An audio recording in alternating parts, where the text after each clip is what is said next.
Monsieur le directeur du département d'information et de communication, Madame la directrice du Centre interuniversitaire d'études et de recherche autochtones, Monsieur le directeur du Centre de recherche culture, art, société, chers collègues, mesdames et messieurs, chers étudiants, je vous souhaite la bienvenue à la table ronde sur la francophonie des autochtones, valorisation et mise en visibilité médiatique et dans l'espace public. Je suis Charles Moumouni, je suis professeur au département d'information et de communication de l'Université Laval et membre régulier de l'Institut du patrimoine culturel de l'Université Laval. Je suis coordonnateur de cette table ronde. Cet événement avait été programmé dans le cadre de la Journée internationale de la francophonie, mais pour diverses raisons, nous avons dû le reporter. La dernière fois, c'était à cause de la grève des profs. Je ne peux pas m'en plaindre. Mais qu'à cela ne tienne, puisque nous avons aujourd'hui le meilleur des deux mondes. Nous avons la chaleur de votre présence physique, combinée un peu à la magie ou à la fascination de la présence virtuelle, ce qui est très heureux. Nous sommes donc honorés de vous avoir aujourd'hui. Et comme vous le savez, nous célébrons un événement, nous célébrons une catégorie de population sur ce territoire qui est ici depuis des millénaires. Entre 12 000 et 30 000 ans, les autochtones ont foulé le territoire des Amériques. C'est pour cela que, avant de vous présenter le programme de la table ronde, je voulais procéder à la lecture de l'énoncé de reconnaissance de l'Université Laval à l'égard des peuples autochtones. Dans un esprit d'amitié et de solidarité, l'Université Laval rend hommage au premier peuple de ces lieux.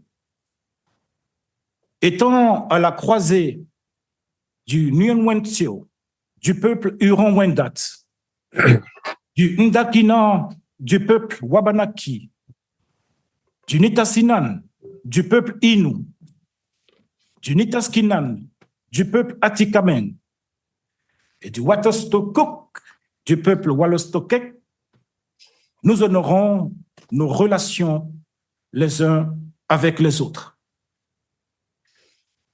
Je voudrais aussi vous avertir que notre table ronde est enregistrée et sera rediffusée sur les plateformes de l'Université Laval dans sa mission générale d'information et de service à la communauté. M'étant acquitté donc de ces devoirs préalables, je vous annonce donc que la table ronde se déroulera en deux temps. Il y a d'abord la présente séance d'ouverture qui sera marquée par 5 allocutions de partenaires de la table ronde, dont 3 sont avec nous ici en présentiel et 2 interviendront dans un enregistrement. Nous aurons dans un premier temps le professeur Christian Desilets, qui est le directeur du département d'information et de communication de l'Université Laval. Il sera suivi par le message vidéo enregistré par le professeur Laurier Turgeon, qui est le directeur de l'Institut du patrimoine culturel de l'Université Laval, qui aurait tant aimé être avec nous ce matin, mais il est appelé à d'autres fronts, à Ottawa notamment, au pied donc du musée des civilisations. Ensuite, nous aurons le message enregistré de Madame Marine Daïfal. Elle est présidente du collectif pour la promotion du patrimoine immatériel en francophonie, qui fait partie des réseaux des organisations de la société civile de l'Organisation internationale de la francophonie. Nous allons ensuite l'allocution de la professeure Geneviève Motard. Elle est la directrice du Centre interuniversitaire d'études et de recherche autochtones, CIERA. Enfin, l'allocution du professeur Jean-François Gauvin, qui est le directeur du Centre de recherche culture, art, société, CELAT. Nous aurions tant aimé avoir l'allocution du grand chef Rémi Vincent, qui est le grand chef de la nation Huron-Wendat. Malheureusement, nous avons reçu le message ce matin d'un empêchement de dernière minute que nous comprenons. Notre table ronde bénéficie du soutien d'autres partenaires qui ne prendront pas la parole, notamment le ministère des Relations internationales et de la francophonie du Québec, qui l'a subventionné et qui a grandement contribué à sa promotion. Il y a aussi le Centre de la francophonie des Amériques, la chaire UNESCO sur la diversité des expressions culturelles, dont la directrice Véronique Gavromont n'a pas pu être avec nous aujourd'hui, mais a délégué une forte présence en la personne de son adjointe et, bien sûr, de notre conférencière, Cécilia Alexandre. Nous avons aussi l'Agora francophone internationale, dont je suis l'un des administrateurs, et la chaire publique de l'Allier, qui assure la couverture médiatique de cette table ronde. La séance d'ouverture se terminera donc par une photo officielle que vous pourrez évidemment, dans laquelle vous pouvez figurer, évidemment, si cela vous est agréable. Après la photo de famille, les travaux de la table ronde reprendront donc avec notre panel unique de 3 intervenants. Il s'agit donc dans l'ordre du professeur Louis-Jacques Doré, chercheur en anthropologie linguistique et professeur émérite à l'Université Laval, le professeur Raphaël Gani, professeur au département d'études sur l'enseignement et l'apprentissage à la Faculté des sciences de l'éducation, et Madame Cécilia Alexandre, qui est membre régulière de la chaire UNESCO sur la diversité des expressions culturelles et doctorante à la Faculté de droit de l'Université Laval. Ces 3 présentations seront suivies d'une discussion. Les participants et participantes auront donc l'occasion de prendre part à un dîner convivial de réseautage après la table ronde. Voilà donc le menu que nous vous proposons. Avant de passer la parole aux intervenants de la séance d'ouverture, je tiens à reconnaître celles et ceux qui ont été les chevilles ouvrières de cette table ronde.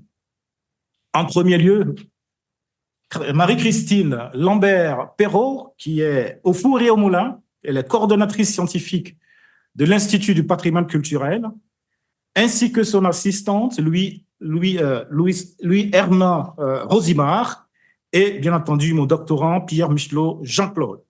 Je leur sais infiniment gré d'avoir co-organisé cet événement. Sur ce, je passe la parole au professeur Christian Désilet, directeur au département d'information et de communication, pour son mot de bienvenue.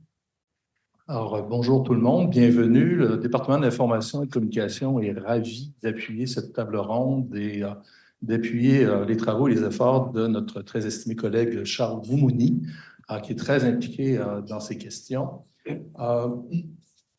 Moi, je suis en communication et vous verrez, si vous ne savez pas déjà, puisqu'on est à l'université, que si vous posez la question « Pourquoi parlons-nous ?», vous aurez des réponses différentes selon que vous vous adressez à un professeur de telle ou telle faculté ou tel département. Vous auriez posé la question au linguiste Troubetskoy au début du 20e siècle, il vous aurait dit que nous parlons parce que notre cerveau est fait pour capter des phonèmes et les reconnaître. Cette idée a été après systématisée par les structuralistes français qui ont avancé et beaucoup publié sur l'idée que si nous parlons, c'est parce que le cerveau est fait pour parler et que le cerveau nous pilote, nous commande. Nous sommes les pantins de notre cerveau. Si vous posez la question à un professeur en communication, nous, notre approche, elle est motivationnelle. Un professeur en communication vous répondra que Nous parlons parce que nous avons un besoin et un désir de communiquer.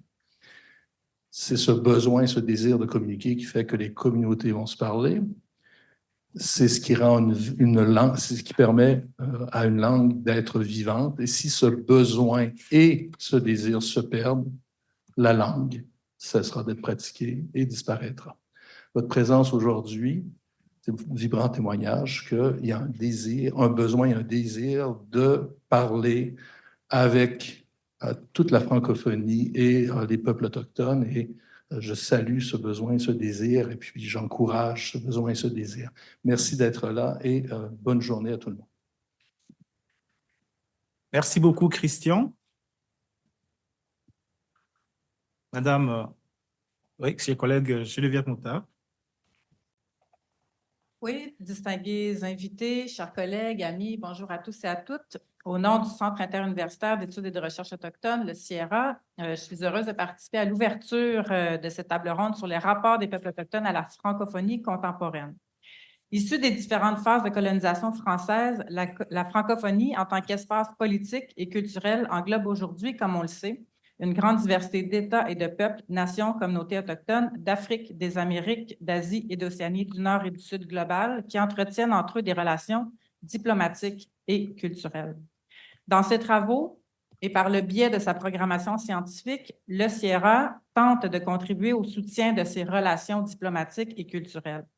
Parmi les activités phares, par exemple, que le CIERA, ses chercheurs et partenaires ont développé dans les dernières années, je souhaiterais souligner le mandat que le Haut-Commissariat aux droits de l'homme des Nations unies a tout récemment confié au CIERA d'offrir une formation intensive, biannuelle, qui s'adresse aux leaders autochtones ayant le français en commun et qui sont sélectionnés dans le cadre de son prestigieux programme de bourse.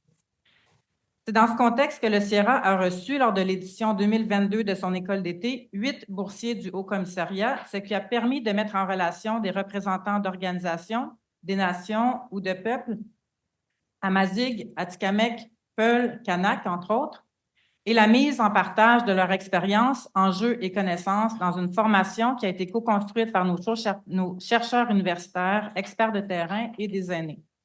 Le CIERA espère ainsi notamment contribuer au renforcement des réseaux diplomatiques des différentes nations, au renforcement des différentes formes d'agencéité et à la défense des droits. Je remercie donc les organisateurs d'avoir associé le CIERA à cet événement et je vous souhaite à tous et à toutes de fructueux échanges. Merci, Tiawenk. Merci beaucoup, chers collègues. On va changer un peu l'ordre. Cher collègue Gauvin, oui, vous pouvez y aller. Bon, bonjour, écoutez, Jean-François Gauvin, directeur du Centre de recherche culture en société, CELAT. Depuis 2020, on vient de renouveler notre subvention, d'envoyer la documentation à Québec au FRQSC avec le CIERA, donc on est très heureux et on peut enfin respirer.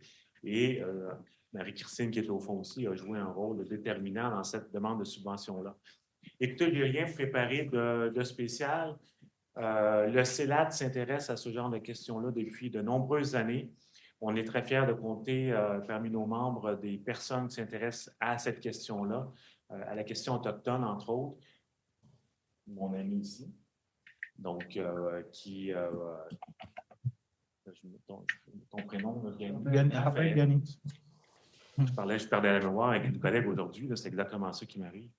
Donc, Raphaël, qui est membre assez récemment et qui fait des projets très intéressants en lien avec la formation des futurs enseignants qui sont en grève. On a un collègue à l'UQAC, Chicoutimi, Vincent Colette, qui travaille beaucoup sur la langue autochtone, les langues autochtones. Donc, là aussi, il y a des travaux qui sont très, très pertinents. Et on a nos archéologues à l'Université Laval qui font aussi des choses depuis de nombreuses années, qui font des recherches autant avec l'archéologie, donc autant sur le patrimoine alimentaire des Autochtones il y a des millénaires, que de la formation aussi auprès des jeunes Autochtones pour qu'eux-mêmes, elles-mêmes puissent découvrir leur propre patrimoine, l'interpréter et en parler. Donc, le CELAT est vraiment très impliqué à travers différents projets, à travers nos membres. et nous souhaitons évidemment poursuivre dans cette direction-là. Donc, le CELAT est très fier d'être partenaire de cette journée aujourd'hui, de cette table ronde, et on va continuer à être partenaire dans les Merci à tous, à toutes. Merci beaucoup, monsieur le professeur. On va écouter le mot de Madame Fall avant de terminer avec celui du professeur Turgeon. Bonjour tout le monde. Je souhaite, à l'entame de mon propos, remercier le professeur Charles Moumouni et ses collègues qui ont bien voulu associer le collectif pour la promotion du patrimoine immatériel en francophonie à cette importante réflexion sur le thème la francophonie des peuples autochtones, valorisation et mise en visibilité médiatique et dans l'espace public. De même, je saisis l'occasion pour saluer le grand chef Rémi Vincent, qui représente l'autorité supérieure de la nation Huron-Wendat et dirige les actions de son gouvernement. Bienvenue aux représentants des gouvernements au niveau provincial et fédéral, sans oublier les distingués invités et panélistes. Je dois avouer avoir eu du mal à décider l'angle sous lequel je souhaitais aborder le thème choisi. Car selon que l'on traite de la francophonie des peuples autochtones ou de la francophonie et les peuples autochtones, les chemins seront différents, voire divergents.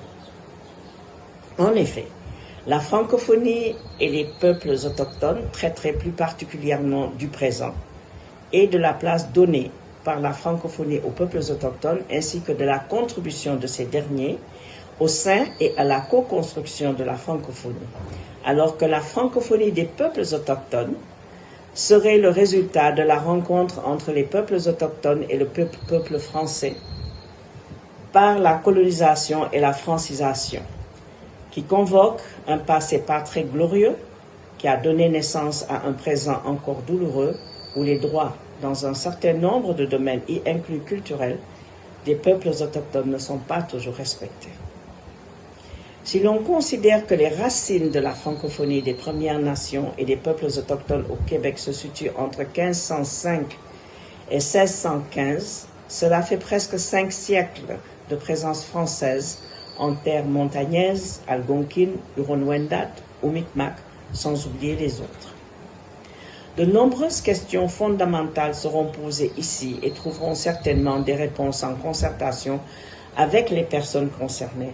Car comme le dit l'adage, ce que vous faites pour moi, sans moi, est fait contre moi.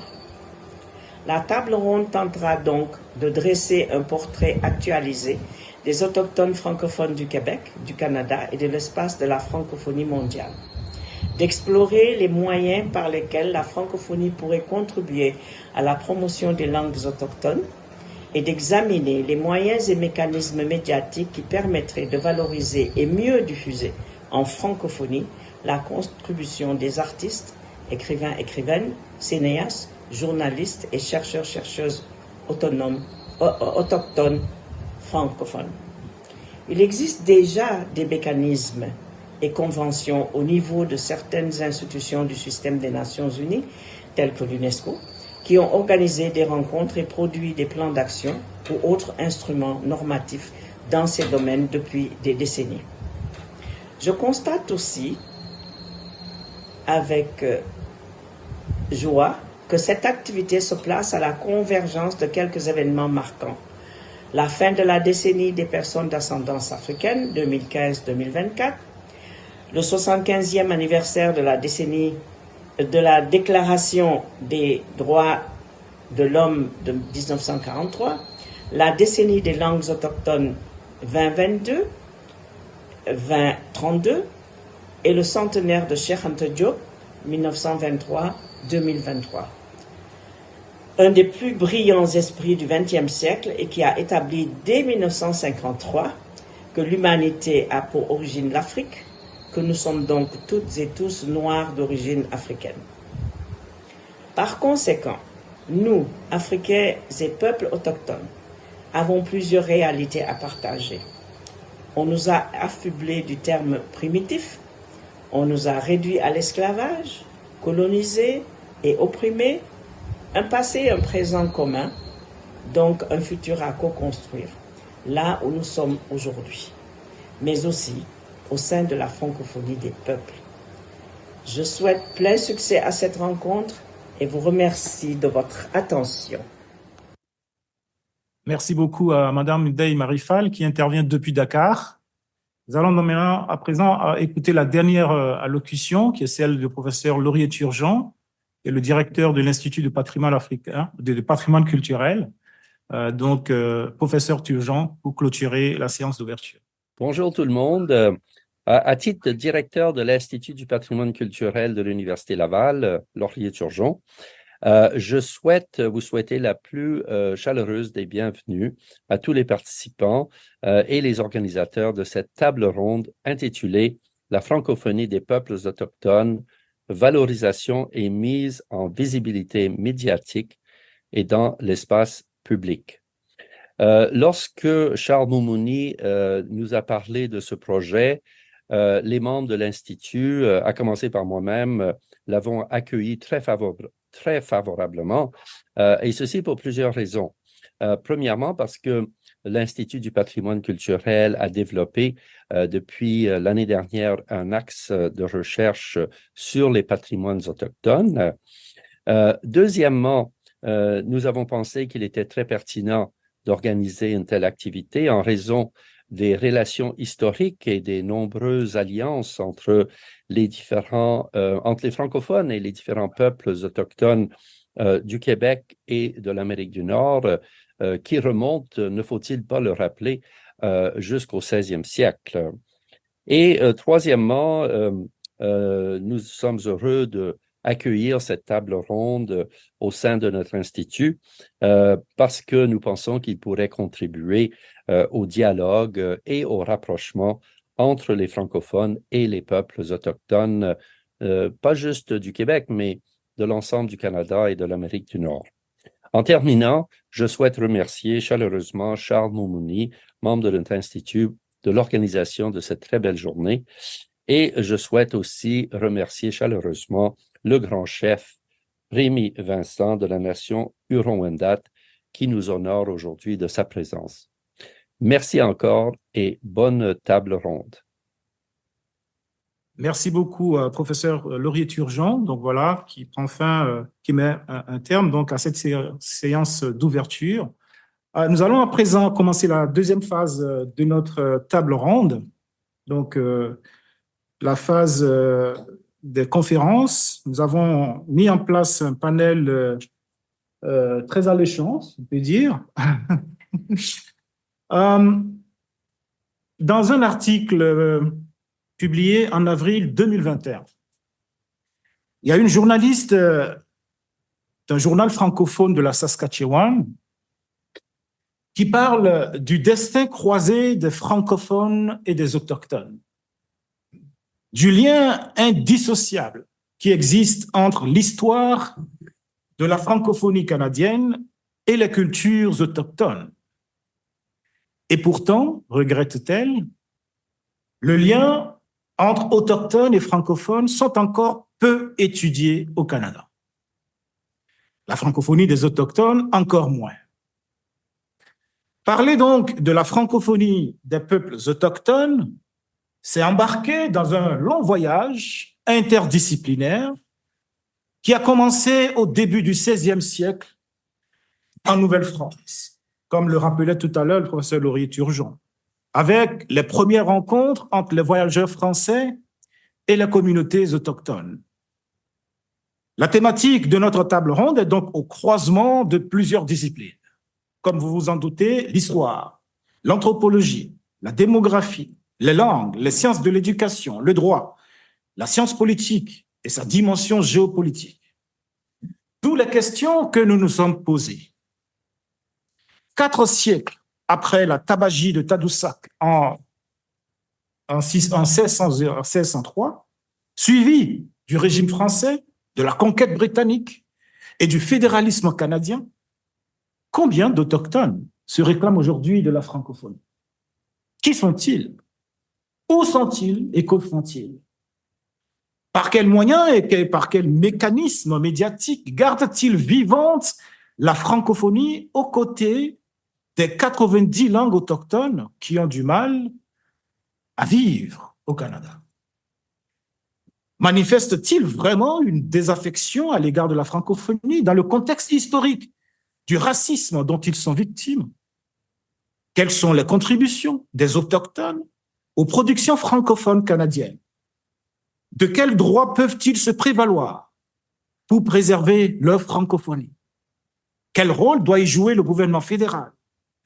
La francophonie internationale peut-elle être un levier pour le développement de la culture et des langues des Premières Nations et des peuples autochtones au Canada, au Québec et dans le monde?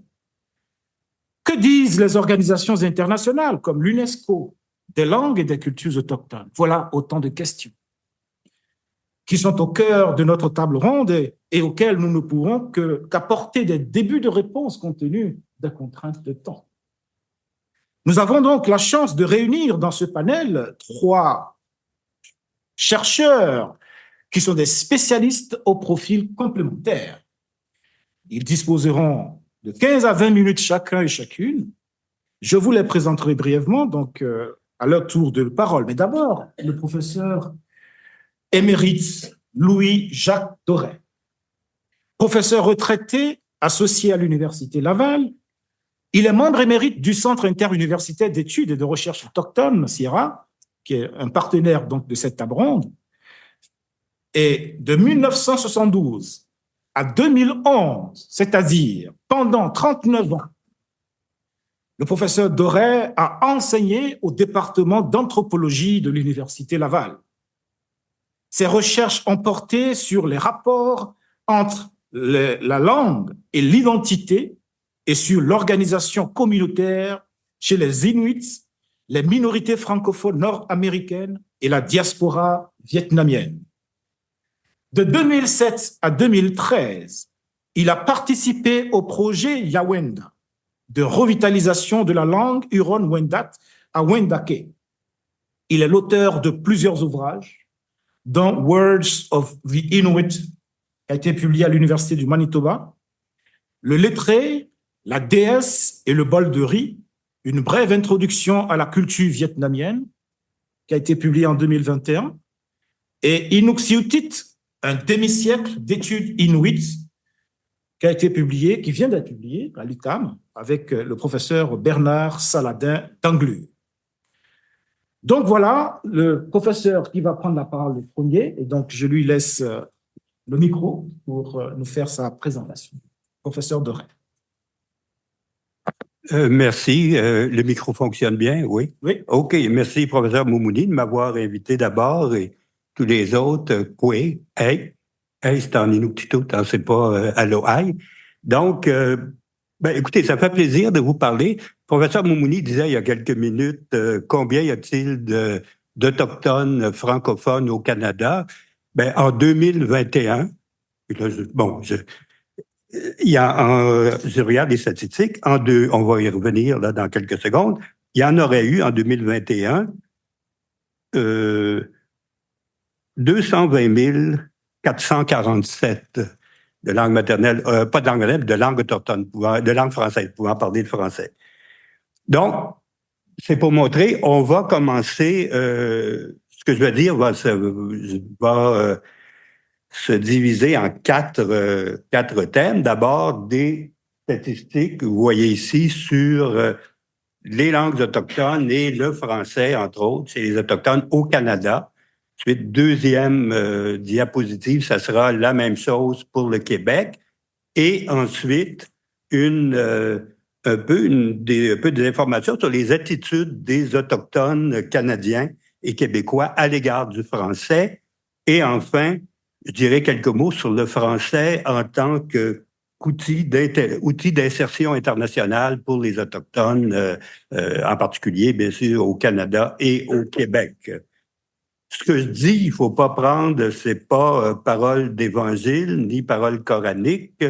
C'est d'une part des statistiques du gouvernement canadien du recensement de 2021 qui sont toujours approximatives jusqu'à un certain point.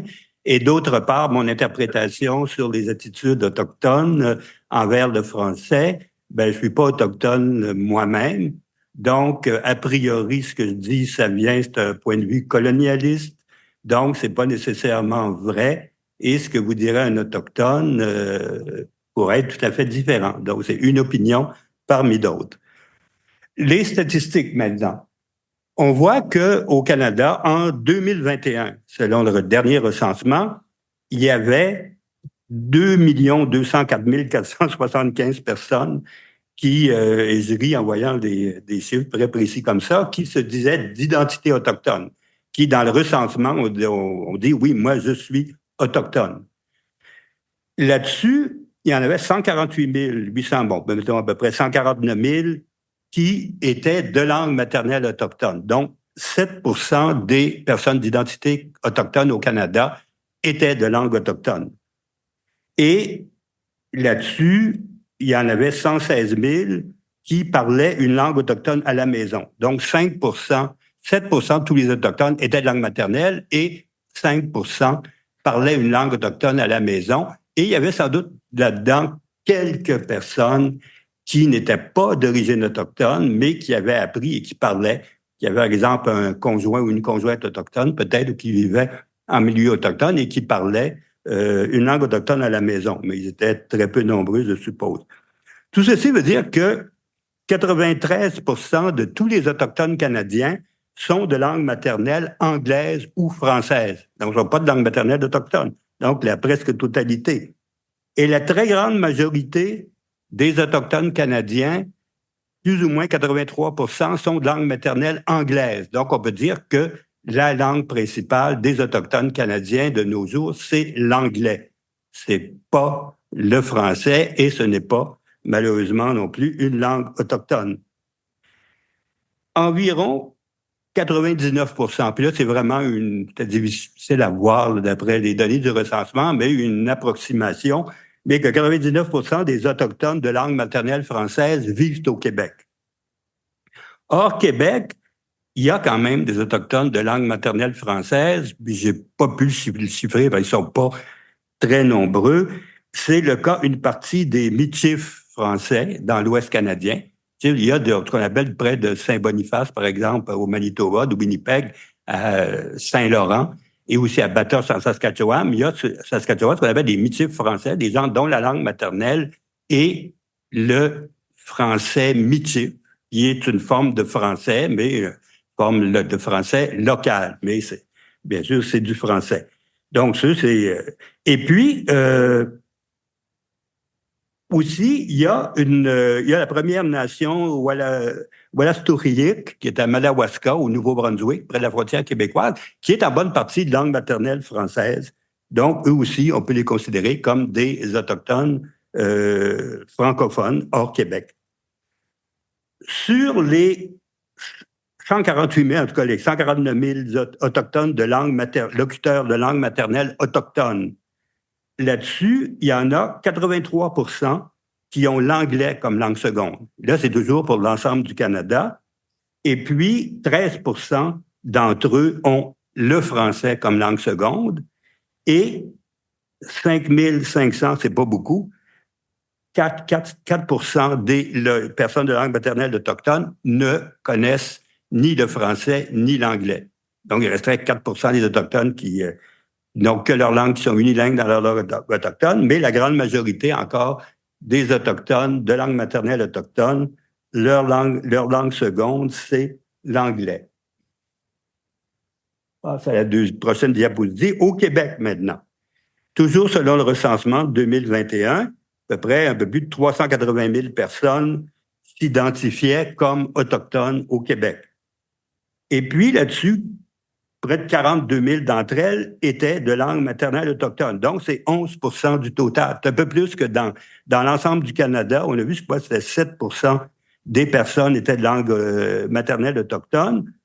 Au Québec, c'est 11% des Autochtones, à peu près une fois et demie le nombre du Canada. Donc, c'est un peu plus élevé proportionnellement. À la maison, il y avait 34 000 personnes sur les 41 000 qui parlaient le plus souvent une langue autochtone. Et sur le total des Autochtones qui n'étaient pas de langue maternelle autochtone en 2021, il y en avait environ 55 % qui avaient le français comme langue maternelle et 34 % l'anglais. Mais là encore, mes pourcentages sont indicatifs parce que, bon, recouper les données du recensement, bon, il faudrait vraiment y aller, là, quelqu'un qui est spécialiste en démographie, peut-être j'ai pas eu, j'ai fait ça un petit peu, là, comme on dit à la mitaine, là, c'est approximatif. Si on regarde cependant le nombre et le pourcentage des personnes de langue maternelle autochtones, françaises ou anglaises au Québec, varie selon les 11 nations autochtones. Par exemple, les personnes de langue cri, qui étaient près de 15 000 locuteurs au Québec, à peu près 75 % des cris au Québec parlent toujours leur langue, mais leur langue seconde, c'est surtout l'anglais. Chez les Inuits, 12 775 locuteurs de la langue inuit, 81 % des Inuits du Québec sont de langue maternelle, langue inuktitut, et eux aussi, c'est l'anglais surtout qui est leur langue seconde. Chez les Inuits, il y a au Québec, environ 70 % sont de langue maternelle Innu, mais ils ont surtout le français comme langue seconde. Et chez les Inuits, en passant, il y a une grande différence entre les communautés Innu de l'Ouest, c'est-à-dire Mastéouias au lac Saint-Jean, Essipit au Saguenay, près du Saguenay, et puis aussi Ouachat et Maliotenam un peu à cette île, qui, chez qui maintenant le français tend à dominer comme langue maternelle. Alors que quand on descend sur la basse Côte-Nord, les communautés de la basse Côte-Nord, là, c'est encore l'Innu qui est la langue la plus parlée. La langue atikamekw, c'est environ 90 % des Atikamekw sont de langue maternelle atikamekw, mais ils ont le français comme langue seconde. Anishinaabe, c'est la langue appelée autrefois l'algonquin. Les Anishinaabe du nord-ouest du Québec, 15 % sont de langue Anishinaabe, et c'est l'anglais ou le français qu'ils ont comme langue seconde ou première, ça dépend des communautés.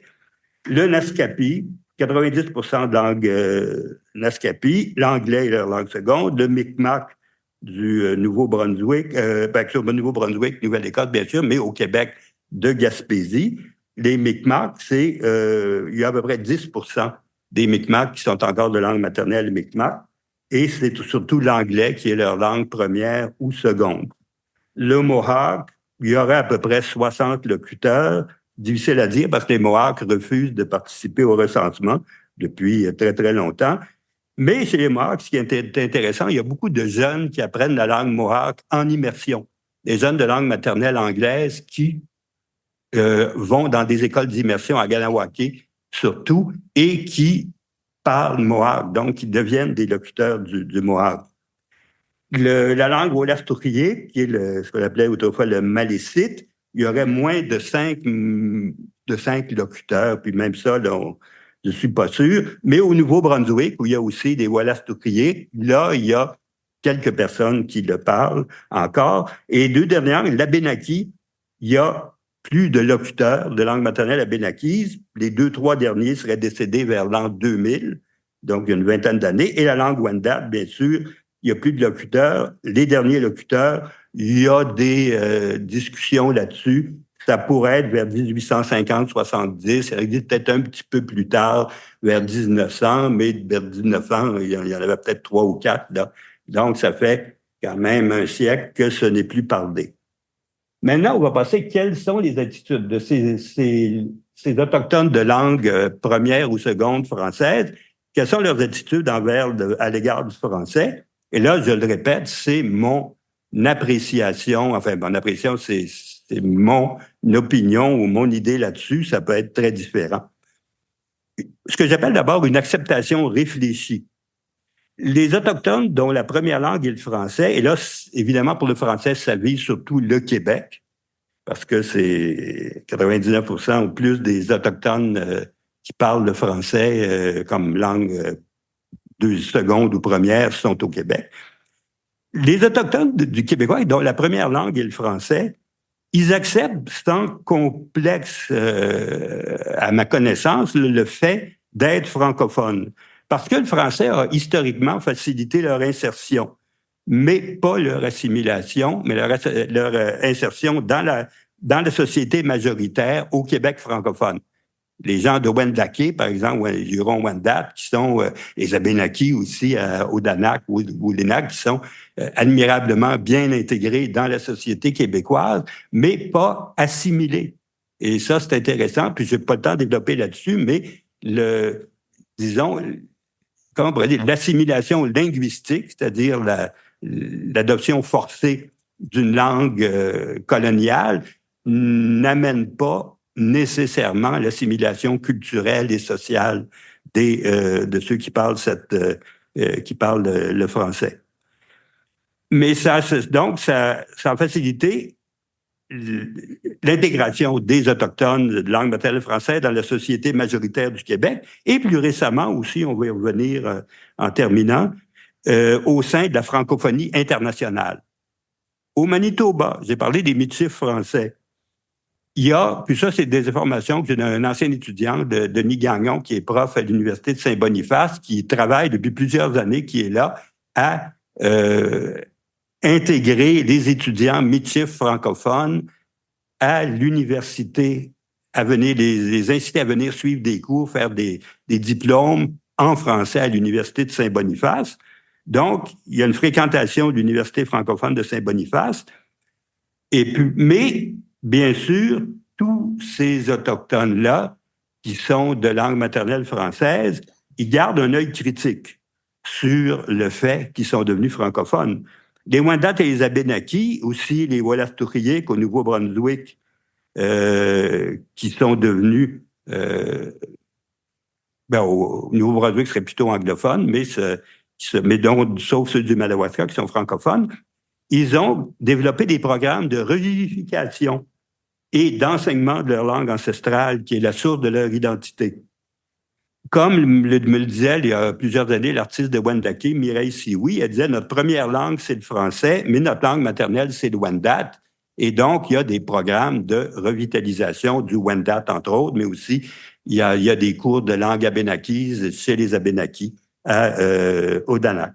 Deuxième attitude, c'est ce que j'appelle une méfiance justifiée. Les nations dont la langue seconde est le français, mais qui parlent toujours leur langue autochtone, elles constatent que, à l'instar de l'anglais d'ailleurs, le français est un facteur d'assimilation et de destruction potentielle de leur langue et de leur culture. Même dans des communautés, je suis allé cet été encore dans des communautés de la Innu de la Côte-Nord, à Pessamit, Nutashquan, où les gens disent, ben oui, mais il y a de plus en plus de jeunes qui ne parlent plus français. Bon, la langue est encore, l'Innu est encore parlée par la grande majorité ou la presque totalité de la population, mais il disait, il y a même des parents maintenant, des jeunes parents qui vont avoir tendance à parler en français à leurs enfants et non plus en Innu, alors que les jeunes parents-là parlent encore couramment l'Innu. Donc, il y a une méfiance. Et puis, on dit que le français a une influence délétère sur la pratique de la langue maternelle. Et puis, on développe des programmes de préservation langagière et culturelle chez les Inuits, les Atikamekw, etc., les Anishinabés même, pour préserver la langue et la culture autochtone de l'influence, la langue en particulier de l'influence du français qui leur a été imposée comme langue seconde. Troisième attitude, ce que j'appelle le rejet. Les Mohawks semblent rejeter totalement le français, qui est la langue de leurs ennemis héréditaires depuis la Nouvelle-France. Donc, je me souviens, il y a un documentaire qui a été fait il y a quelques années où une jeune à Kanawake, ou une jeune autochtone Kanawake qui dit, à un moment donné, elle dit, ben oui, les Québécois, là, francophones, ce sont nos ennemis. Il faut qu'on apprenne à les haïr ou à les haïr. Donc, un rejet total du français, sauf exception. Je connais des Mohawks qui parlent français quand même. Il ne faut pas généraliser, mais comme tendance générale, ou au moins la présentation que les Mohawks donnent de leur position vis-à-vis du français, c'est généralement un rejet. Mais eux, ils ont préféré, puis ça marche très bien, les Mohawks, développer des programmes efficaces d'insertion en langue Mohawk. Donc, la langue Mohawk, c'est assez intéressant. On dit depuis le début du 20, ou ben, mettons, depuis les années 1920, 1930, les recensements disent toujours que il y a à peu près 15% des Mohawks qui parlent encore leur langue. En 1920 déjà. Puis en 1930, puis en 1940, puis encore aujourd'hui, on dit mais à peu près 15% des Mohawks qui parlent leur langue. Donc, ceux qui la parlaient, les 15% de 1920 sont morts depuis longtemps. Ça veut dire quoi? Ça veut dire que le Mohawk se transmet par les écoles d'immersion et continue à vivre sans être transmis nécessairement comme langue maternelle. Donc, les autres nations, bon, il y a aussi, rapidement, les Métis Cris dans l'Ouest canadien. J'ai parlé des Métis français, mais il y a aussi des Métis Cris qui parlent une langue, le Métis, qui est une langue dont la structure grammaticale est cri, mais dont les mots, pour la plupart, sont français. Et ces Métis Cris ne sont, eux, et ça c'est l'information me vient d'un autre ancien étudiant de Laval qui est à l'université de Regina en Saskatchewan, qui me disait, il dit, tu sais, les Métis Cris de Saskatchewan, même si leur langue est une espèce de langue, équivalent de créole, français cri, ils ne se considèrent pas du tout comme des francophones et il dit, j'ai essayé d'organiser des activités pour les francophones de Saskatchewan avec des Métis Cris, puis ils n'ont pas voulu. Il dit, nous, on n'a rien à voir avec ces gens-là. Donc, il y a aussi un refus dans leur cas du français, mais qui est bien compréhensible. Par contre, rapidement, chez les autres nations du Québec, dont l'anglais est la langue seconde, les Cris, par exemple, et les Inuits, eux, ils acceptent maintenant volontiers que certains jeunes soient scolarisés partiellement en français. Donc, oui, ils disent c'est l'anglais qui est notre langue, mais il faut aussi qui est notre langue seconde, mais il faut aussi qu'on ait des gens qui parlent français au Québec. Donc, nos jeunes qui ont le choix entre le français ou l'anglais à l'école, c'est les Inuits du Nunavik, du nord du Québec en particulier, on va avoir des jeunes qui sont francophones comme langue seconde, d'autres qui seront anglophones. Et enfin, voyons, on termine là-dessus. Le français comme outil d'insertion internationale, depuis quand même 2 ou 3 décennies, les Autochtones de langue première ou seconde ont commencé à être reconnus à l'étranger, dans les pays de la francophonie en particulier, grâce à cet outil incomparable que constitue le partage d'une langue commune. Le fait de parler français, ça fait reconnaître beaucoup d'Autochtones dans la francophonie internationale.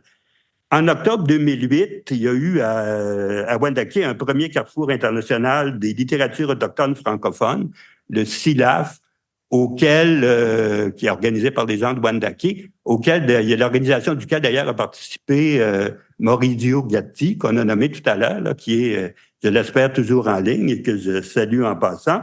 Ça s'est tenu à Wendake, qui avait cette année-là, d'ailleurs, été proclamé capitale culturelle du Québec. Ça n'avait rien à voir avec le SILAF, mais ça donnait, c'était comme ça. Ça a permis aux auteurs et autrices autochtones de langue française en 2008 du Québec de rencontrer leurs collègues amazirs, berbères, c'est-à-dire du Maroc surtout, et Kanak de Polynésie française et de Nouvelle-Calédonie. Ils ont pu constater que leur situation et leurs problèmes respectifs en tant qu'auteurs et autrices autochtones avaient beaucoup en commun entre les Autochtones qui écrivaient en français dans langue maternelle ou en français au Québec et aussi en Océanie, chez les Berbères d'Afrique du Nord, etc. On disait d'ailleurs, je me souviens, un auteur de Nouvelle-Calédonie, Kanak, qui écrivait en français, puis on lui demandait, pourquoi n'écrivez-vous pas vos livres dans votre langue? mais là, c'était un peu parti. Il disait, mais c'est un peu vrai pour le Québec aussi. Il disait, écoutez, en Nouvelle-Calédonie, il y a, si je me souviens bien, je pense 200 langues autochtones différentes, ou peut-être entre 100 et 200 langues autochtones différentes. Donc, il dit, c'est pour à peu près 200 ou 300 000 habitants. Donc, il dit, si j'écris dans ma langue, je vais être lu peut-être par 200 personnes. Si j'écris en français, mais je vais être lu par tout le monde en Nouvelle-Calédonie et aussi dans le monde francophone. Donc, cette première rencontre de SILAB de 2008 a été suivie d'autres rencontres similaires et ça a donné l'élan, je pense, à une reconnaissance locale et internationale sans cesse croissante des auteurs, musiciens, cinéastes et autres artistes autochtones francophones du Québec, du Canada et du monde. Et je conclus là-dessus. Geneviève Motard nous signalait tout à l'heure que oui, le Sierra a maintenant forme des Autochtones de l'étranger. Donc, ça fait partie de ce mouvement d'internationalisation des cultures et des sociétés, des langues autochtones grâce à la francophonie. Merci beaucoup, Tiawink, Miigwech, Nakomik. Merci beaucoup, professeur Jacques Doré, pour cette présentation très riche et très, très instructive. Professeur Doré qui est parti des dernières statistiques, des derniers recensements de Statistique Canada pour nous faire le portrait de l'état des lieux des langues autochtones. On a compris que ce sont des langues, évidemment, qui sont en danger, étant donné que 93% de tous les autochtones ont la langue maternelle anglaise ou française et qu'il n'y a que 7% de ces autochtones qui, elles, comme langue maternelle, la langue autochtone. Et d'où diverses attitudes à l'égard du français, ceux qui nourrissent une acceptation réfléchie à l'égard du français, ceux qui en ont une méfiance justifiée et ceux qui ont carrément une attitude de rejet de ce français-là. Mais vous avez conclu que la langue française, finalement, est un outil d'insertion internationale parce qu'elle permet quand même à ces autochtones, quel que soit leur ressentiment, d'être entendus par l'ensemble de la planète. Donc, quelque part, c'est une langue véhiculaire, le français. Merci beaucoup donc pour cette présentation. Vous avez évoqué le Carrefour international des littératures autochtones francophones, le SILAF. Je sais que le professeur Mauricio est en ligne. À un moment donné, il va falloir peut-être nous éclairer un peu sur cette initiative dont il est co-organisateur. À présent, nous allons passer donc à notre deuxième conférencier, notre deuxième intervenant, c'est le professeur Raphaël Gani. Il est spécialiste de l'enseignement, de l'apprentissage et des usages de l'histoire. Il est professeur adjoint à la faculté des sciences de l'éducation donc de l'Université Laval. Il est membre du Centre de recherche culture, art et société CELAT, donc à la fois de ce centre, mais aussi du Centre de recherche interuniversitaire sur la formation et la profession enseignante, donc le CRIF Laval.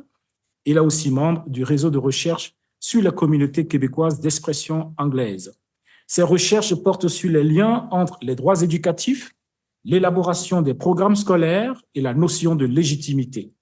Il explore ces interrelations dans son récent résumé de recherche intitulé « 3 approches pour rédiger des programmes scolaires avec les minorités de langue officielle », ainsi que dans son ouvrage qui va paraître, je pense, cette année ou peut-être l'année prochaine, qu'il a co-dirigé avec le professeur Jérôme Gosselin-Tapp.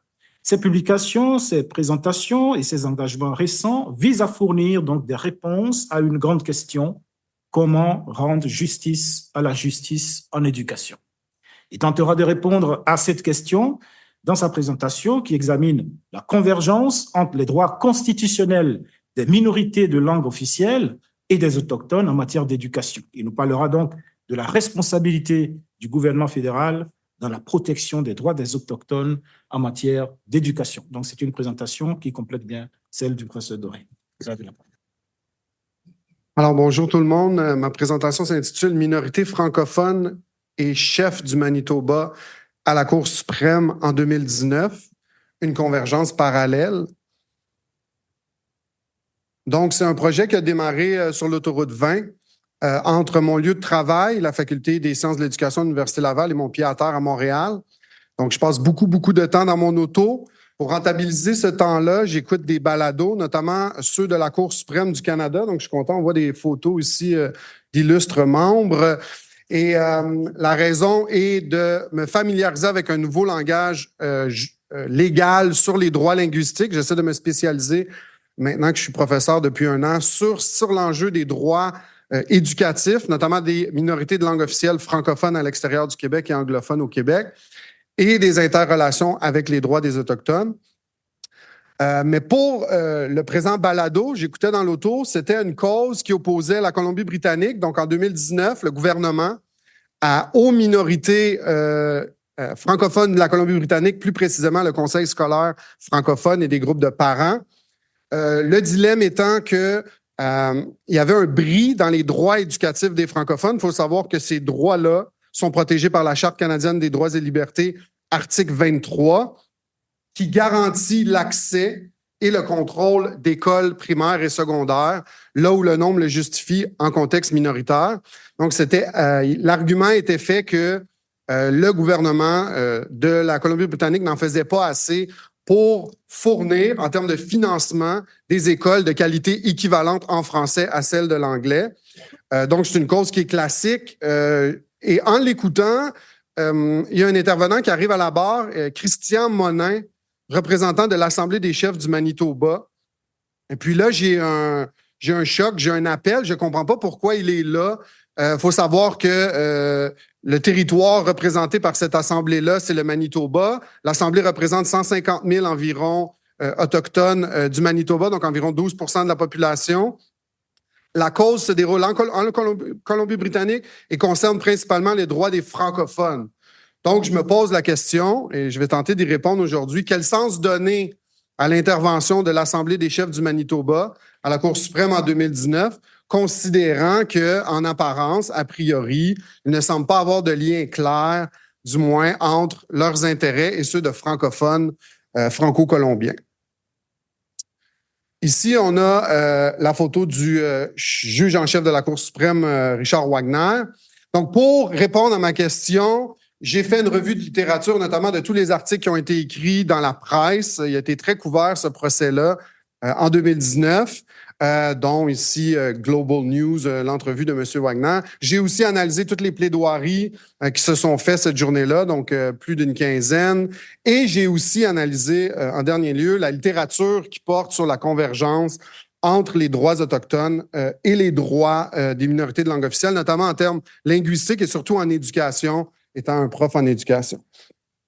Donc, il faut savoir que le juge Wagner ici explique la venue de la Cour suprême à Winnipeg pour entendre la cause en question. C'est une cause qui est exceptionnelle dans la mesure où la Cour suprême ne sort pas d'Ottawa. C'était la première fois qu'elle sortait d'Ottawa. Et le juge explique, par souci de transparence, la Cour veut se rapprocher des gens, notamment de 2 communautés qu'il nomme ici et ailleurs, les communautés francophones du Manitoba et les communautés autochtones, notamment parce que c'est des ayants droit particuliers dans la Charte des droits. Il faut savoir aussi que les Autochtones sont protégés par l'article 35 de la Charte des droits et libertés, notamment pour honorer les traités et autres engagements de la couronne envers les peuples autochtones. Et donc, il souligne déjà de facto, ça me donne un indice, il semble y avoir déjà dans la tête des juges une association entre les 2 groupes. Le procès se passe à Winnipeg, donc dans le territoire de l'Assemblée des chefs du Manitoba, et le chef de l'Assemblée des chefs est rencontré par le juge Wagner et les autres juges. Donc, ça me donne un indice de pourquoi cette Assemblée-là s'implique dans une cause, mais je n'ai pas encore le rationnel sur pourquoi, finalement, un groupe d'Autochtones en viendrait à défendre des groupes francophones. Quand on sait, par exemple, l'histoire d'assimilation du français sur les langues autochtones. Et donc, je me lance dans l'analyse des plaidoiries des juges avec la question suivante. Comment expliquer que Christian Monin, ici, va finalement offrir un argumentaire qui va faire une convergence avec ses homologues francophones pour dire au gouvernement franco-colombien que sa façon de gérer l'éducation francophone est inacceptable.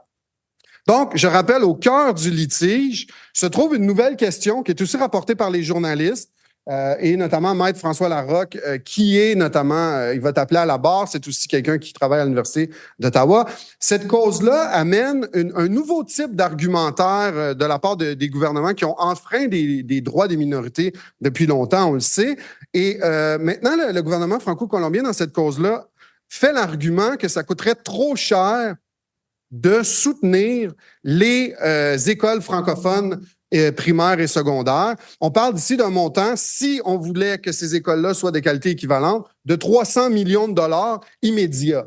Donc, la province va user d'une stratégie légale inusitée, selon Larocque et d'autres, qui est d'invoquer l'article numéro 1 de la Charte des droits, qui, en grosso modo, offre des droits aux citoyens canadiens, mais aussi donne une limite à ces droits-là. Donc, appelle les gouvernements à justifier un bris de droits pour des motifs raisonnables et démocratiques.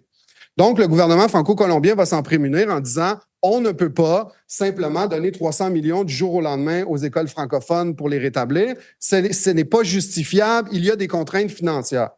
L'argument que je défends dans ma présentation, dans un article qui va paraître par rapport à cette cause-là, est que c'est cet argument-là, finalement, qui va créer le contexte pour une convergence francophone autochtone.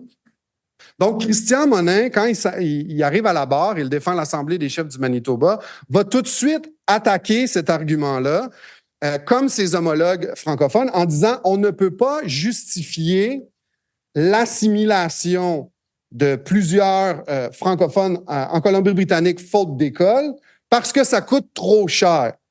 Donc, il y avait à la barre notamment des experts du côté du gouvernement qui disaient que même si on finançait avec l'argent qui était demandé les écoles, il y aurait quand même assimilation. Et donc, ça ne donnait pas grand-chose, finalement, de financer ces écoles-là. Christian Monin, sans nécessairement nommer explicitement les experts ou la cause francophone comme telle, dit que pour les groupes historiquement marginalisés, c'est inacceptable. L'assimilation n'a aucun prix.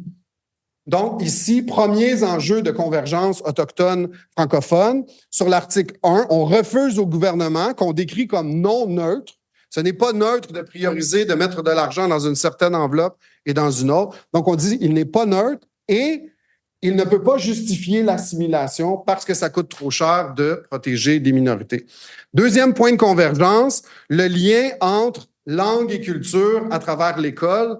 Donc, ça a été défendu historiquement par les minorités de langue officielle. Ça va être défendu aussi par Monin, notamment l'importance du financement public d'écoles. On en a parlé tantôt, d'immersion qui vont amener pour les francophones la sauvegarde de leur langue, mais aussi pour les langues autochtones, et notamment le lien entre, si on sauvegarde la langue par l'école, on peut aussi sauvegarder la culture et la vitalité de ces groupes-là. Donc, encore là, Monin ne cite jamais le cas précis des francophones, mais dit que pour les Autochtones, c'est important d'être à la barre et de défendre cette idée-là qu'on ne peut pas sous-financer l'école, parce qu'en sous-finançant une école, on sous-finance le lien entre la langue et la culture et donc la possibilité pour un groupe de se reproduire dans le temps. Donc, c'est les deux grands points de convergence. Je l'ai répété plusieurs fois, je vais le faire maintenant explicitement. Christian Monin ne nomme jamais les francophones dans son argumentaire. Donc, c'est pour ça que j'ai appelé ma présentation « Convergence parallèle ». C'est une stratégie légale qui est assez intéressante et c'est réciproque. Donc, il faut savoir qu'ils peuvent se consulter avant les audiences, mais ont décidé, je ne sais pas jusqu'à quel point en concertation, de ne pas nommer. Donc, Christian Monin, à aucun moment dit « je défends la cause francophone ». Il dit toujours « je défends la cause de groupes qui ont historiquement été marginalisés par des gouvernements, notamment qui se sont fait dire année après année que ça coûtait trop cher de les aider à survivre. » Donc, il ne les nomme jamais, donc ça m'amène à une interprétation d'une convergence qui serait plutôt parallèle et non pas convergence.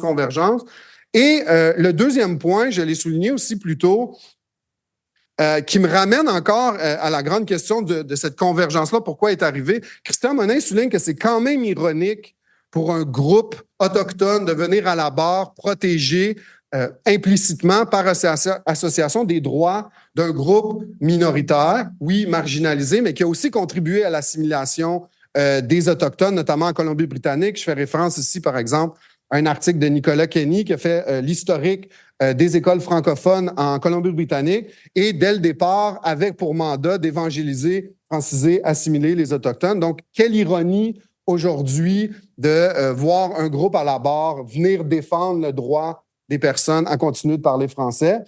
En dernier lieu, le travail que j'ai fait, qui est assez itératif, s'inscrit quand même dans un large domaine qui est discuté, notamment par des juristes, des politologues.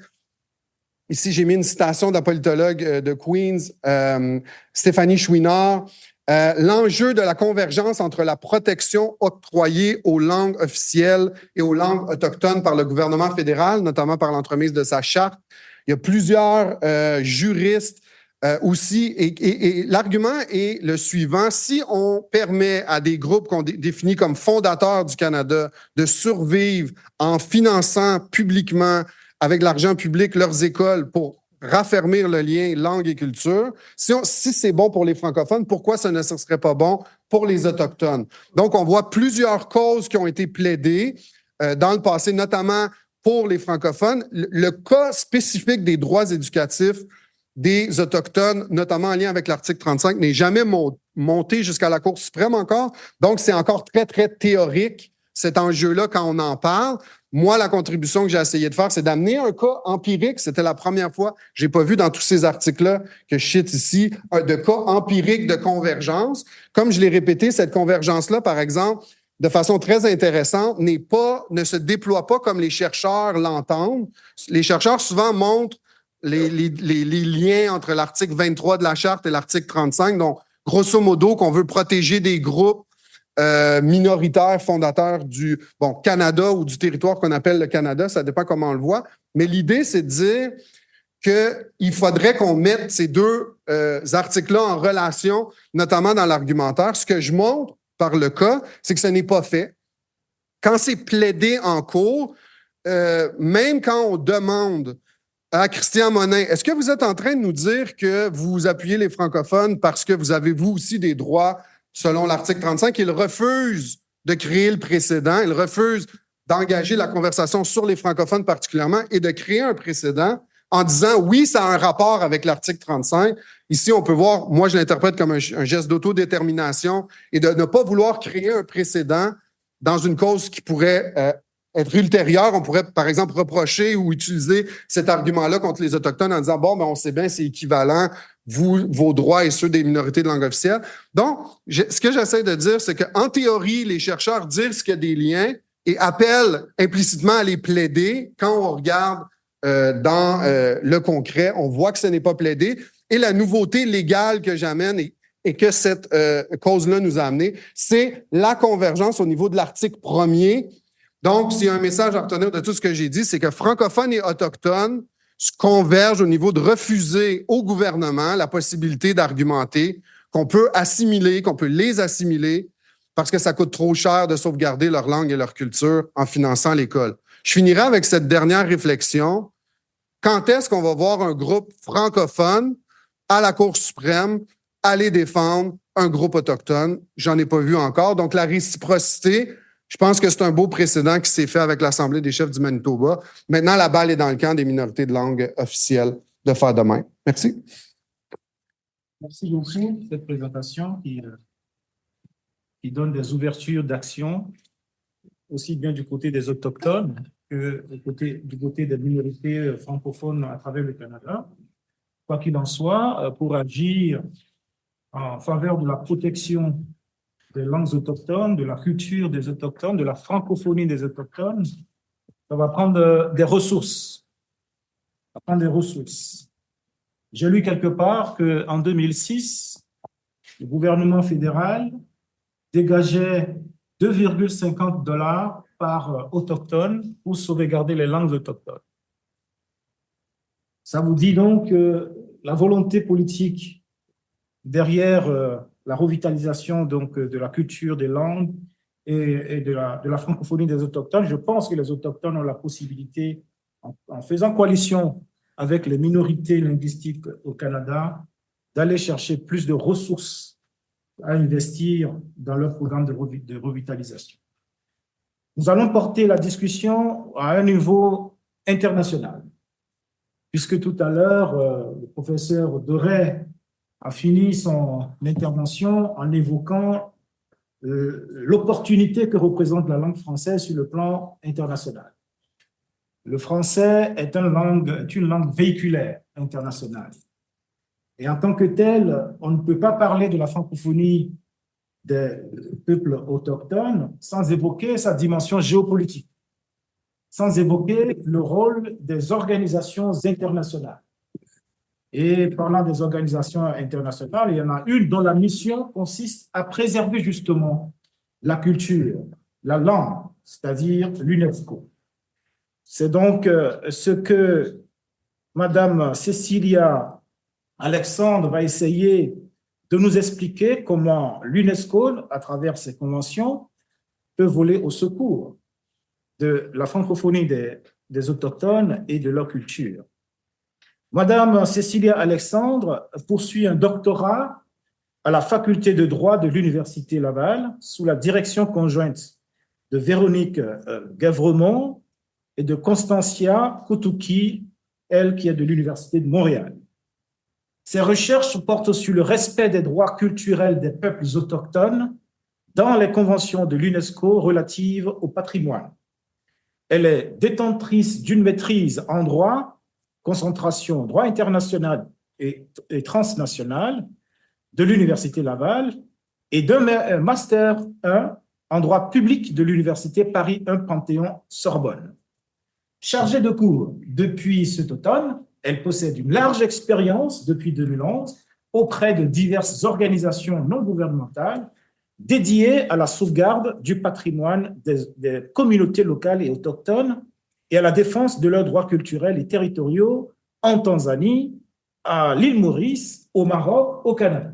Tant dire donc l'immensité de son expérience. Madame Cécilia Alexandre est membre régulière de la chaire UNESCO sur la diversité des expressions culturelles et membre leader du réseau international étudiant pour le climat.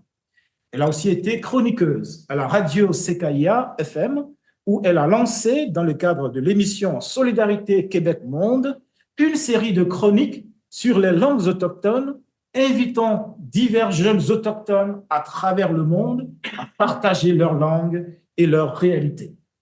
Elle nous entretiendra donc ici de la protection et de la promotion des cultures autochtones en faisant appel à la fois aux conventions de l'UNESCO et à sa propre expérience auprès des autochtones. Madame Alexandre. Bonjour. Ah, ça marche tout de suite, c'est parfait. Merci, Monsieur Momouni, pour l'introduction. Merci d'être là. Koué, bonjour. Ça me fait très plaisir de discuter avec vous. Là, je me lance dans un projet, en tout cas, je vais vous discuter d'un projet que j'ai développé il y a quelques années, là, je vais plus parler des expressions culturelles autochtones. Donc, j'ai pas de PowerPoint. Je vous ai, épargné la lecture d'articles de convention. Je pense qu'à 12h23, c'est pas une mauvaise chose. Donc, je vais rester dans l'oralité. Ça va être beaucoup plus simple parce que lire les articles, on s'entend, c'est pas ce qu'il y a de plus passionnant. De la part d'une juriste, c'est bizarre de dire ça, mais je le pense quand même. Donc, je vais vous parler d'une convention de l'UNESCO, qui est la Convention sur la protection et la promotion de la diversité des expressions culturelles, donc qui a été adoptée en 2005 sous l'égide de l'UNESCO. Et je vais vous parler de cette convention comme levier, en fait, à la protection et la promotion des expressions culturelles autochtones. Bien entendu, quand on parle d'expressions culturelles autochtones, on parle aussi des langues qui sont véhiculées par ces expressions. Donc, on va s'intéresser, donc, je vais vous parler un petit peu de cette convention, sa mise en œuvre au sein de l'espace francophone québécois-canadien et donc le potentiel de cet instrument pour promouvoir et protéger les expressions culturelles autochtones. Et en deuxième chapitre, disons, de cette intervention, je vais vous parler un peu plus des mesures qui ont été déployées par le Québec et le Canada et qui en lien avec les expressions culturelles autochtones. Donc, il sera question de nous demander ici quelles sont ces mesures qui ont été déployées par les gouvernements et par contre, je tiens à préciser, je parlais des expressions culturelles, qu'elles soient véhiculées en langue française ou en langue autochtone, en lien avec ce que les créateurs, les artistes veulent. Donc, je tiens à préciser ici que l'essentiel, c'est de co-construire une société où une diversité des expressions culturelles puisse exister, naissent dans un esprit et non seulement de réconciliation, mais de compréhension mutuelle entre autochtones et allochtones. Donc, c'est pour cette raison, je parlerai des expressions culturelles autochtones comme les artistes autochtones veulent les transmettre dans la langue de leur choix. Donc, très brièvement, qu'est-ce que prévoit la Convention de l'UNESCO sur la diversité des expressions culturelles? Donc, elle a été adoptée le 20 octobre 2005 et aujourd'hui, elle compte 153 États parties. Le Canada l'a ratifiée très rapidement, parmi les premiers. Donc, il fait vraiment figure de précurseur au niveau de la scène internationale, vu qu'il l'a ratifiée le 27 novembre 2005. Donc, qu'est-ce que désignent les expressions culturelles? C'est assez large. Qu'est-ce que ça veut dire, les expressions culturelles, au titre de la Convention? Donc là, je me réfère aux articles de la Convention. Ça m'énerve, ce micro avec les feuilles. On dirait que ça me perturbe. Et donc, simplement, les expressions, qu'est-ce qu'elles sont? C'est ce qui résulte de la créativité des individus, des groupes, donc qui vont avoir un contenu qui sont culturels. Comme aussi, qu'est-ce que des contenus culturels? Ça, c'est quand même aussi très large parce que ça peut renvoyer un sens symbolique à la dimension artistique et aux valeurs culturelles qui ont pour origine d'exprimer des identités culturelles. Donc, c'est aussi large parce que on peut pas déterminer de manière très précise que peut compter les expressions culturelles. Donc, ce flou est nécessaire, il me semble. Donc, ces expressions, elles sont transmises par des activités, des biens, des services culturels. Donc, on pense à des livres, on pense à des films, des vidéos, on pense à de la musique qui vont être produits et distribués par des industries culturelles. Imaginons, on pense à des maisons d'édition, on pense à des industries cinématographiques, etc. Donc, c'est ce que vise la Convention. Elle vise la promotion et la protection de ces expressions-là, des groupes, des individus et des peuples autochtones.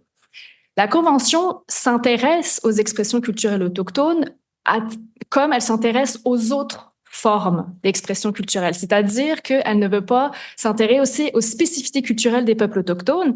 Et dans un de ses principes directeurs, qui est d'ailleurs le 3e, il faut lire cette convention avec le principe d'égale dignité du respect de toutes les cultures. À ce titre-là, toutes les expressions culturelles, qu'elles proviennent des groupes, des minorités, des peuples autochtones, seront promues, protégées de la même façon. Donc, l'objectif étant la non-discrimination. Donc, je précise que oui, elle s'intéresse aux expressions culturelles autochtones, mais elle ne prévoit pas de spécificité en ce qui concerne leurs expressions. Et donc, qu'est-ce que ça veut dire, en fait, promouvoir des expressions culturelles et à la différence, par exemple, de protéger?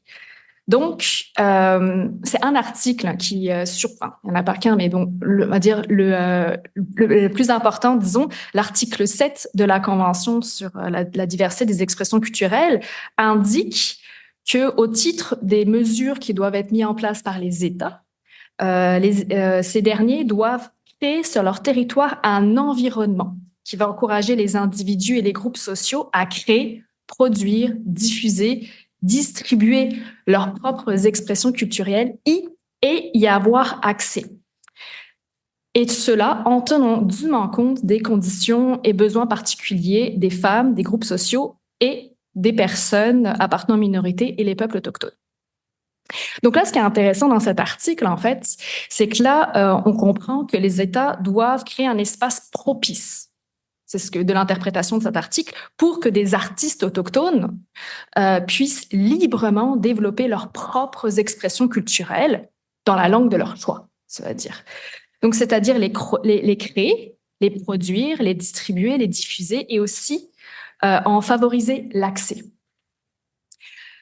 Et quand on parle d'accessibilité, justement, dans notre cas, c'est important puisqu'il faut qu'un large public puisse en avoir accès. Et pour cela, il faut que cette sensibilisation existe. Et donc, ce que cet article nous dit, finalement, c'est que les États doivent créer cet espace de liberté artistique. Et ce qui implique, c'est de mettre en œuvre des initiatives qui vont permettre aux peuples autochtones de créer, distribuer, diffuser les expressions comme ils l'entendent. Donc, c'est ce que nous dit l'article 7. Et j'insiste en fait sur la liberté artistique, le fait que l'État va créer un espace pour que les peuples autochtones eux-mêmes créent, diffusent, distribuent, parce que ça permet aussi de montrer le lien avec le droit à l'autodétermination des peuples autochtones sur le plan culturel, en précisant que l'État crée juste un espace propice, mais libre à ceux qui créent, aux artistes, de les créer comme ils l'entendent, au nom de leur droit à l'autodétermination, qui est décrit par la Déclaration des Nations Unies sur les droits des peuples autochtones, et qui est absolument fondamental quand on parle aussi sur le plan culturel. Ils ont un droit à l'autodétermination culturelle. Et j'insiste énormément au début de mon intervention là-dessus, parce que c'est dans cette logique-là que vont se développer mes propos sur quelles mesures le Québec et le Canada peuvent prendre pour respecter ce droit fondamental qui est inhérent. C'est même plus que fondamental, je trouve que j'arrive plus à trouver le mot tellement qu'il est inerte, qu'il est comment dire intrinsèque et immensément important pour les peuples autochtones, qui est leur droit à l'autodétermination. Donc ça c'est la promotion. Parce que la Convention parle aussi de protection.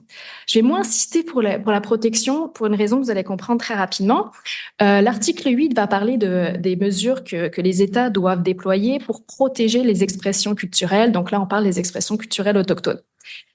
Qu'est-ce que ça signifie? Ça veut dire que une partie, donc imaginons l'État canadien, peut diagnostiquer l'existence d'une situation spéciale où des expressions culturelles sur son territoire, et je mets guillemets sur le territoire, c'est tel qu'il est défini en droit international public, mais qui ne correspond pas forcément à la vision qu'ont les peuples autochtones du territoire. Donc s'il y a un risque d'extinction ou une grave menace, à ce moment-là, un État est amené à mettre en place des mesures de protection. Alors, le problème, c'est pas un problème, mais bon, c'est ce qu'on constate aujourd'hui, c'est que à part la Finlande, aucun État n'a mis en œuvre cet article. Cet article 8. C'est pour ça que je ne vais pas vraiment parler de cette mise en œuvre, vu que le Canada ne l'a pas mis en œuvre. Et pourquoi, d'ailleurs, aucun État, à ce jour, à part la Finlande, ne l'a pas mis en œuvre en ce qui concerne les expressions culturelles autochtones? Parce que c'est très contraignant. Il faut que, par exemple, les nations mettent en place un diagnostic expliquant qu'il y a des menaces qui existent, et ça implique aussi pour l'État de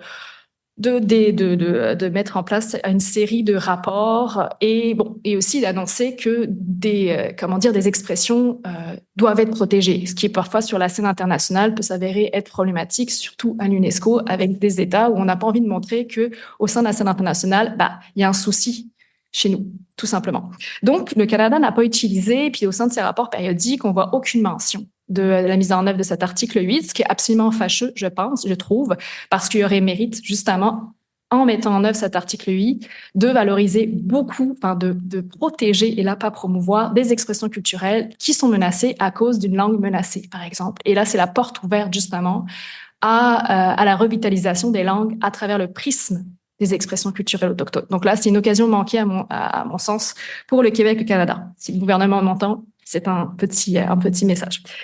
Donc, la Convention, elle vise pas expressément de protéger des langues. Là, on est dans le cas de la promotion, de la protection des expressions culturelles. Bien entendu, les expressions, elles sont absolument indissociables des langues dans lesquelles elles s'expriment. Donc, ce qui importe aussi, c'est que ces expressions soient le plus possible accessibles au public, que cela soit en langue française ou en langue autochtone. Donc, ça, je l'ai dit que c'est au titre de leur droit à l'autodétermination. Je pense que j'ai suffisamment insisté là-dessus. Donc, en ce qui concerne le Québec et le Canada, Là, je vais parler un petit peu d'une recherche qu'on avait menée et que j'avais supervisée au sein de la chaire UNESCO sur la diversité d'expression culturelle, qui a été d'ailleurs subventionnée par le barreau de Québec en 2018, j'ai comme un petit doute. Je crois que c'est en 2018 que ça a été subventionné. Et en fait, c'est dommage, ma collègue, elle n'est pas là, mais elle est en ligne. Mais avec Iris Richer, qui est en ligne aussi, on a monté donc un projet qui visait à répertorier, identifier des mesures au Québec, au Canada, mais aussi en Norvège, Finlande, Suède, Danemark, Australie, Nouvelle-Zélande, pour voir en fait quelles sont les mesures qui ont été déployées par ces gouvernements, par des instituts culturels sur ces territoires, et en regardant quelles sont les bonnes pratiques. Là, je vais me concentrer. Donc, ça a donné lieu à un article que je l'ai sorti, je l'ai mis là au cas où, qui a été publié, coécrit avec Véronique Guévremont, avec Iris Richer, et on a justement fait état de nos recherches dans le cadre d'un article qui a été publié dans la revue de droit de développement durable de McGill en 2021. Mais c'est le résultat d'une recherche de 2018 à 2020 qu'on a menée en partenariat avec tous les instituts culturels. On a fait un gros travail d'entrevue pour un peu comprendre qu'est-ce qui est mis en place. Donc là, je vais vous présenter absolument très brièvement les conclusions qu'on a tirées par rapport à ça et surtout les nouveautés aujourd'hui. Qu'est-ce qui se passe? Donc là, on va bien sûr parler des mesures tenant à la promotion, vu que le Canada n'a absolument pas montré de mesures concernant la protection. Donc, bien entendu, les expressions culturelles autochtones aujourd'hui sont toujours vivantes, mais elles ne sont pas toujours visibles dans le paysage culturel canadien. Bien sûr, les choses ça se sont améliorées au fil des années et elles tendent à s'améliorer. D'abord grâce à la détermination des peuples autochtones à maintenir et faire perdurer leur culture, mais aussi en raison du déploiement d'un ensemble de politiques et de mesures qui émanent du Canada et du Québec, dont les effets positifs commencent à être de plus en plus perspectives. Et ça, surtout à la suite de la publication en 2015 du rapport de la Commission Vérité et Réconciliation, que des programmes ont été menés sur la scène culturelle, donc par le gouvernement canadien et québécois, pour un peu déconstruire et décoloniser les pratiques précédentes. Donc, un ensemble de politiques et programmes ont été mis en œuvre dans des programmes de réconciliation, que ce soit dans le cadre du Conseil des arts du Canada, ou donc le nom du programme, c'est Créer, connaître et partager art et culture des Premières Nations inuites et métisses, ou dans le cadre du Conseil des arts et des lettres du Québec, donc le CALQ, qui a aussi mis en place un programme en 2018 qui s'inscrit dans la mise en œuvre et des recommandations du rapport Commission Vérité et Réconciliation.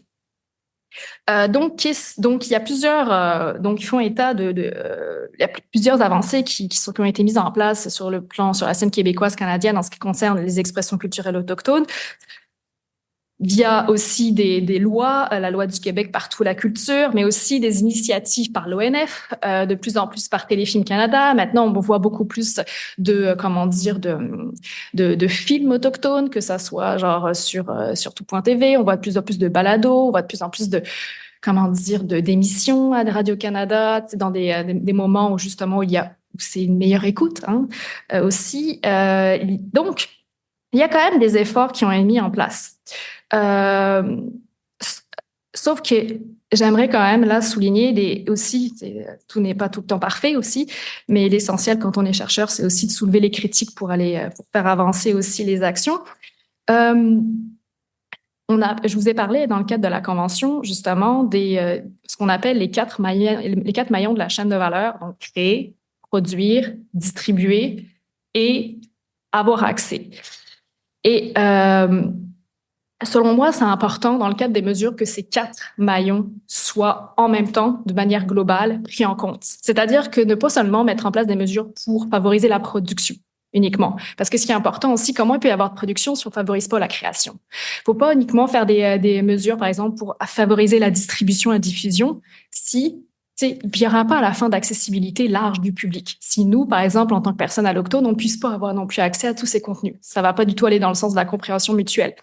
Et en fait, par moment, ce que j'avais réalisé en analysant plutôt les initiatives mises en place, par exemple, je pense à Indigenous Screen Office, qui prévoit des formations. C'est très bien des formations dans des grandes villes, Toronto, Vancouver, Montréal. C'est intéressant. Mais qui va aller forcément dans ces formations? et ces formations-là, par exemple, sont destinées à la production. Mais en fait, ça va être quand même un frein par rapport à la création. Plusieurs artistes autochtones ne veulent pas forcément créer à Toronto, à Vancouver, à Montréal. Certains artistes vivent dans des régions isolées. Et il faut aussi accommoder ces personnes-là qui veulent créer sur leur territoire, parce qu'ils ont quelque chose à dire sur leur territoire. Et leurs récits veulent peut-être que ça dépend des personnes. Je ne vais pas dire que tous les artistes veulent forcément créer sur le territoire, mais il y a aussi des artistes qui veulent s'exprimer au sein de leur région isolée. Et donc, certains programmes ne s'adaptent pas à cette réalité qui existe. En ce qui concerne la création, donc il faut aussi que ces mesures-là puissent s'adapter. Alors, la capacité des créateurs, des artistes, doit être davantage renforcée pour pas s'adresser qu'à une minorité de personnes, par exemple, d'artistes en zone urbaine. Et il y a des très bons exemples. Quand on passe le Wapikoni Mobile, c'est pour moi une initiative qui répond aux 4 maillons de la chaîne. On a le maillon parce que ça permet de créer sur son territoire grâce aux studios ambulants. Si vous avez, si vous connaissez pas les initiatives du Wapikoni, je vous recommande chaudement d'aller les suivre là. Et c'est absolument fabuleux ce qu'ils ont fait, très honnêtement. Et justement, ils permettent de rentabiliser ces 4 maillons de la chaîne, créer sur le territoire via des bus ambulants, apprendre aux personnes de produire, diffuser à un large public grâce à leurs canaux qui sont quand même assez... maintenant, partout, on peut voir des films du Wapikoni, il suffit juste d'aller sur le site Internet, on y a accès. Donc là, on a les 4 maillons de la chaîne qui sont mis en valeur. Donc pour moi, c'est vraiment une excellente pratique et qui correspond en tout et partout à la mise en œuvre de l'article 7. Je vous le rappelle, l'article 7 parle de ces 4 maillons de la chaîne et aussi que les expressions culturelles restent les maîtres des expressions culturelles. Donc, c'est pas un programme du Conseil des arts, par exemple, qui va dire de quelle manière la créativité doit s'accomplir. Donc, c'est un énorme frein à la créativité. Donc aussi, on peut voir cet obstacle dans le domaine de la radiodiffusion, où certaines mesures vont pas s'adapter forcément aux spécificités culturelles des peuples autochtones qui vont vivre dans des régions isolées. Et justement, ce que nous avions constaté, par chance, en fait, ça a été pris en compte par la nouvelle loi sur la diffusion en ligne qui a été adoptée ce printemps, donc en avril 2023, et dont le dernier décret a été, adopté même il y a quelques jours. Donc, qu'est-ce que cette loi, en fait, avait pour enjeu de modifier la loi sur la radiodiffusion de 1990. Et en fait, qu'est-ce que nous apprend cette loi? Justement, c'est les mêmes constats que je viens de vous énoncer, en fait. Donc, je suis contente parce qu'au moins, ça veut dire qu'il y avait vraiment, il y avait des obstacles. Et c'est vrai. Et si je vous lis, par exemple, l'alinéa 3.1 de la loi qui a été modifiée, qu'est-ce qu'il dispose? Qui dit que le système canadien de radiodiffusion devrait offrir une programmation en langue autochtone ainsi qu'une programmation qui reflète les cultures du Canada, les cultures autochtones du Canada, notamment par l'intermédiaire d'entreprises de radiodiffusion exploitées par des autochtones au sein des éléments communautaires qui sont positionnés pour desservir les communautés plus petites et éloignées et d'autres éléments du système canadien de radiodiffusion afin de desservir les peuples autochtones où ils résident. Donc là, on est vraiment dans l'esprit de dire, c'est des créateurs, il y en a aussi dans plusieurs endroits et il faut faciliter pour qu'ils puissent rester les maîtres de leurs propres expressions culturelles. Et donc, il y a quelques jours, le gouvernement a publié son décret d'instruction pour la mise en œuvre de la loi et va dans le même sens et dit justement que l'objectif, c'est de favoriser la réconciliation et la souveraineté narrative, à soutenir la programmation d'émissions dans des langues autochtones et de contribuer à remédier aux répercussions des injustices historiques qui ont contribué à une sous-représentation des récits autochtones et des entreprises de radiodiffusion appartenant à des autochtones dans le paysage de radiodiffusion au Canada. Donc là, c'est à quelques jours, ce décret. Donc, c'est la mise en œuvre, pour l'instant, on ne saura pas exactement ce que ça fait, mais il y a au moins, on voit un avancé. Et par contre, cela, je suis un peu plus, ce qui est un peu dommage là-dessus, mais peut-être que ça va venir plus tard, c'est qu'il n'y a pas de quota qui a été vraiment prévu. C'est pas vraiment très clair au sein de la radiodiffusion. Pourtant, je pense que ça pourrait être vraiment une avenue intéressante pour s'assurer que de la musique autochtone, des balados, des récits, que ça soit en langue autochtone ou en langue française. Là, je sais pas à moi de déterminer dans quelle langue ils veulent s'exprimer. Ça, c'est sûr. Et ce qui serait intéressant justement, et ça c'est ce qui a été demandé par le conseil de bande d'Inu Takwakan Awahat Makmaniotnam, ainsi que le studio Makushab, qui ont lancé une pétition, en fait, pour demander l'instauration d'un quota minimal de 5% de contenu musical autochtone sur les ondes des radios commerciales du pays. Donc ça, cette demande, elle va être formulée au CRTC, donc Conseil de radiodiffusion et télécommunications du Canada, et on va voir qu'est-ce que l'avenir va nous révéler à ce sujet-là. Et si les quotas, précisons, je vous l'ai pas dit dans le cadre de la Convention, mais ça fait partie aussi des mesures de promotion qui sont décrites à l'article 6.2 de la Convention. Donc, ce sont des mesures au titre de la Convention 2005 sur la diversité des expressions culturelles que les États peuvent prendre. Donc, le Canada, le Québec pourraient tout à fait prendre ces mesures-là, par exemple, pour valoriser les expressions culturelles autochtones. Ça permettrait de favoriser aussi l'accès aux expressions culturelles autochtones et par le fait même, je reviens à l'introduction, à stimuler le dialogue interculturel entre autochtones et allochtones en ayant nous-mêmes accès à ces contenus-là dans une optique de compréhension mutuelle. Je préfère vraiment le terme compréhension que réconciliation. J'aime pas le terme réconciliation. Et tout ça dans un espace, bien entendu, francophone. Donc, ce qui importe, et je finis là-dessus, c'est le libre choix des artistes de créer comme ils l'entendent dans le langage de leur foi, au titre de leur autodétermination culturelle. Les gouvernements canadiens et québécois doivent ainsi déconstruire et décoloniser leur politique, et c'est en cours, on peut quand même s'en réjouir, et offrir un paysage diversifié à la fois sur le plan linguistique et culturel. Je vous remercie. Merci beaucoup à Madame Cécilia Alexandre pour cette présentation très, très intéressante qui nous offre les possibilités de la Convention de l'UNESCO, les ouvertures que présente cette Convention, tant du point de vue de la promotion que du point de vue de la protection des contenus culturels. Nous avons compris que pour ce qui concerne la protection, les engagements ne sont pas très forts, les États ne sont pas très engagés dans la protection, mais en ce qui concerne la promotion, il y a quand même des initiatives très intéressantes dont vous avez parlé, en tenant compte du cycle des expressions culturelles, la création, la production, la diffusion et l'accès à ce contenu culturel. Nous avons en ligne, je pense, la coalition, comment ça s'appelle? La coalition de la diversité des expressions culturelles. Je vois Madame Aurélie Brulet qui est en ligne. Je ne sais pas si elle souhaite prendre la parole pour réagir à cette présentation, mais j'ai aussi en ligne le professeur Mauricio Gatti, qui, comme je l'ai dit tout à l'heure, est un cofondateur, en tout cas co-animateur du Carrefour international de littérature autochtone francophone. Alors, je ne sais pas si ceux qui sont en ligne souhaitent prendre la parole. Je vais peut-être leur donner la priorité avant de revenir ici dans la salle. Alors, si vous souhaitez prendre la parole, juste levez la main pour que nous puissions ouvrir votre micro et vous laisser poser une question. Je vois dans le forum Madame Fall qui a posé une question sur laquelle on reviendra tout à l'heure. Alors, je vois Madame Marie-Julie Desrochers qui souhaiterait prendre la parole. Allez-y, si vous pouvez ouvrir votre micro. Peut-être. Oui, allez-y, Marie-Julie, et après, peut-être Madame Aurélie Brulet, que je vois. Oui, bonjour. En fait, je ne sais pas si Aurélie voudra prendre, la parole aussi. Vous m'avez pris par surprise, Aurélie est ma collègue, donc je suis la directrice générale de la Coalition pour la diversité des expressions culturelles. OK.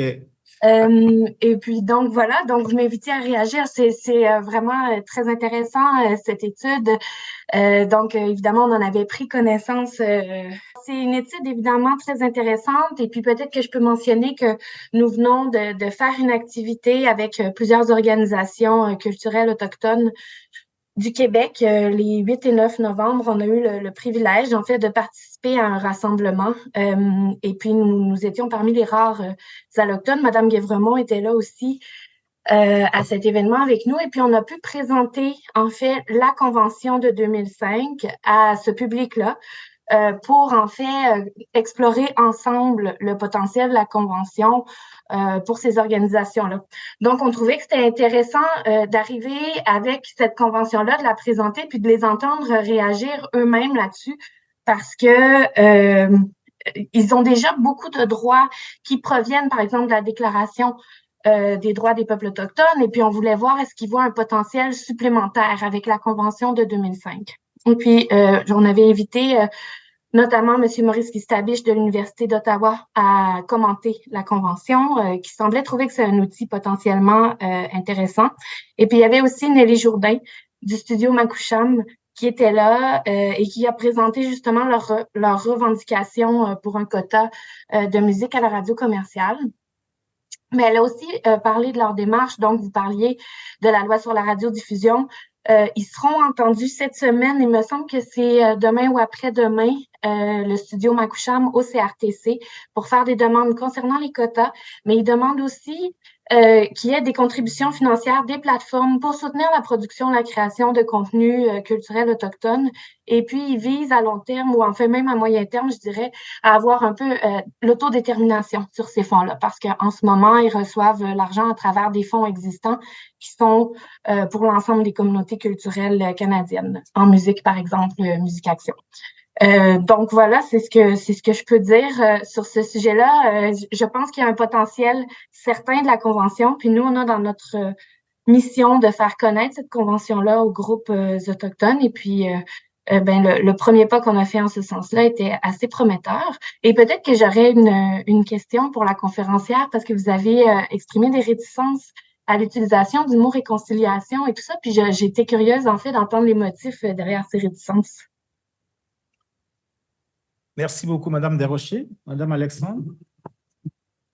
Merci. Déjà, je suis bien contente de ce que vous affirmez par rapport aux avancées qu'il y a avec la coalition en ce qui concerne ces enjeux. Je me réjouis vraiment de l'entendre. En fait, le terme réconciliation, c'est aussi en discutant avec beaucoup de nations que je me suis rendu compte aussi que il convenait pas aux nations, en fait, aussi en tant que telles, qu'ils appréciaient pas ce terme-là. Puis en discutant beaucoup avec eux, je me sens maintenant un peu mal à l'aise de l'utiliser aussi, parce qu'en fait, ils disaient, si on se réconcilie, ça veut dire qu'à la base, il y a eu une bonne entente. Et c'est pas le cas. Donc maintenant, je me sens même moi-même mal à l'aise de l'utiliser parce que je peux pas considérer si la relation était bonne ou pas avant qu'on se lance dans un programme de réconciliation. Donc c'est pour ça que ce que m'expliquaient aussi les nations, c'est que la guérison est tellement longue et difficile que on peut pas parler nécessairement de réconciliation et beaucoup de nations ne l'acceptent pas ce terme-là. Et qui n'a pas non plus d'écho en langage autochtone par la même occasion. Donc, il y a plusieurs termes qui pourraient être utilisés. Moi, je n'ai pris un que je me disais étant plus large et qui est la compréhension mutuelle. L'avantage, c'est de se comprendre et de connaître les histoires des unes des autres, des personnes autochtones, allochtones, dans un objectif de partage. Donc, c'est pour ça que je suis un peu mal à l'aise parfois d'utiliser le terme réconciliation. Et si je l'utilise, c'est vraiment pour m'inscrire dans le cadre des programmes mis en œuvre par le Québec et le Canada, en fait. Merci. Merci beaucoup, Madame Alexandre. Est-ce qu'il y a d'autres questions? Je vois Madame Ndeye-Fall qui a posé une question dans le forum. Peut-on savoir pourquoi le Canada a ratifié la Convention sur la protection et la promotion de la diversité des expressions culturelles et non la Convention pour la sauvegarde du patrimoine culturel immatériel? Alors, excusez-moi, j'ai pris tout de suite le micro. Oui, bon, c'est ça. En fait, c'est ça. Moi, ça fait une dizaine d'années que je travaille vraiment sur le patrimoine. Donc, je suis vraiment, c'est le lien avec le patrimoine immatériel. C'est un peu, ça fait 10 ans que je travaille là-dessus. Donc là, je suis vraiment, les expressions culturelles, c'est vraiment arrivé, si grâce à la chaire UNESCO, où on m'a invité à me questionner sur ces sujets-là, tu sais. Et c'est un peu plus nouveau pour moi de travailler, même si, je suis très impliquée dans les milieux culturels autochtones concernant le patrimoine. Alors, par la même occasion, je tiens à vous signaler, c'est pas encore très officiel, mais la chaire UNESCO va avoir une journée d'études sur la Convention pour la sauvegarde du patrimoine culturel immatériel. Et justement, on va avoir comme enjeu de discuter de tous ces enjeux-là, ces enjeux-là. J'organise cette journée d'études parce que la Convention pour la sauvegarde du patrimoine culturel immatériel, donc adoptée en 2003, entrée en vigueur en 2007, n'a pas été ratifiée par le Canada. ni l'Australie, ni la Nouvelle-Zélande, pour les questions que vous devinez. Je ne peux pas répondre de manière officielle parce que je ne peux pas répondre à la place de Patrimoine Canada pour la raison pour laquelle ils n'ont pas ratifié la Convention, mais l'article 2.1 de la Convention de 2003 pose un ensemble et définit ce qu'est le patrimoine immatériel et pose aussi la question des espaces culturels qui peut poser problème potentiellement pour le Canada de reconnaître des espaces culturels et en lien avec des espaces culturels autochtones. Ce qui pourrait donner la place à certaines revendications autochtones. Et pour le moment, je ne pense pas que le Canada soit... Enfin, il a exprimé des réticences en ce qui concerne la ratification de cette convention pour notamment ces raisons-là. D'autres raisons pourraient vraiment avoir lieu aussi, c'est ce que m'a soulevé aussi Patrimoine Canada aussi, c'est le patrimoine immatériel des personnes migrantes. Sachant que c'est bizarre, c'est très récemment qu'il m'a souligné ça, que sauvegarder il y a beaucoup de personnes migrantes au Canada et sauvegarder les éléments du patrimoine immatériel des personnes migrantes, ça commence à être trop complexe, ils ne pouvaient plus gérer. Donc, c'est un peu difficile, je ne peux pas répondre à la place du gouvernement pour savoir pourquoi il n'a pas ratifié la Convention, si ce n'est que ses autres alliés, étant l'Australie et la Nouvelle-Zélande, ont aussi sur la scène internationale des mêmes soucis et pas forcément une volonté très poussée de reconnaître, des propriétés, des territoires autochtones. Bon, on peut faire le parallèle avec aussi leur rapport à la Déclaration des Nations Unies sur les droits des peuples autochtones. Le Canada a pris énormément de temps à commencer à la mettre en œuvre. Donc, il suffit de faire un lien très simple. Déclaration des Nations Unies, seulement maintenant, ils ont un projet de loi, alors que la Déclaration des Nations Unies a été adoptée en 2007. La Convention de 2003 n'a pas été non plus ratifiée par l'Australie et la Nouvelle-Zélande. Donc, la question des revendications autochtones par le biais de cette convention pourrait refroidir potentiellement le Canada. Merci beaucoup, Madame Alexandre. Il nous reste encore quelques minutes pour des questions éventuelles de la salle. Est-ce que vous souhaitez poser une question au conférencier?